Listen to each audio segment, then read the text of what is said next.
ভরতপুরে ঝুলন্ত পরিবারের দাবি আত্মখুন। মুর্শিদাবাদ জেলার ভরতপুর থানার অন্তর্গত গড্ডা গ্রামে সাত সকালে এক ব্যক্তির ঝুলন্ত দেহ উদ্ধারের ঘটনায় চাঞ্চল্য ছড়িয়েছে। আরজ মোল্লা বয়স ৩৫ নামের ওই ব্যক্তির পরিবার এটিকে আত্মহত্যা নয় বরং খুন বলে দাবি করেছে।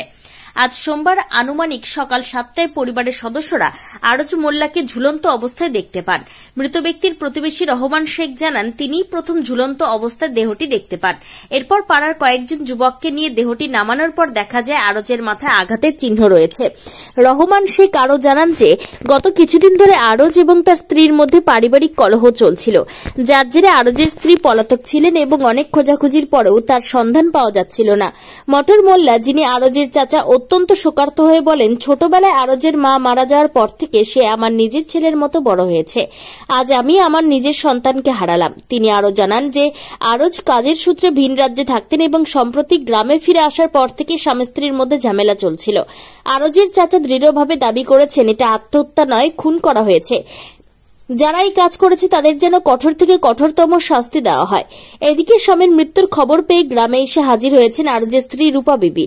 তবে তিনি পূর্বের বিষয় নিয়ে কোনো মন্তব্য করতে রাজি হননি। ঘটনার খবর পেয়ে ভরতপুর থানার পুলিশ দ্রুত ঘটনাস্থলে পৌঁছায় এবং আরজ মোল্লার দেহ উদ্ধার করে ময়নাতদন্তের জন্য কান্দি মর্গে পাঠিয়েছে।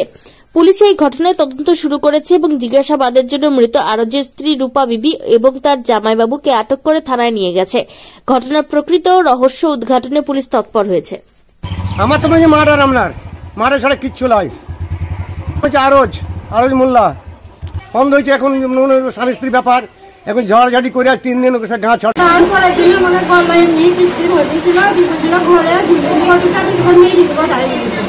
তাও আমাকে বর্তমানে ভালো ছিল 3 বাড়ি 3 দিন আমি বাড়িতে পালালাম।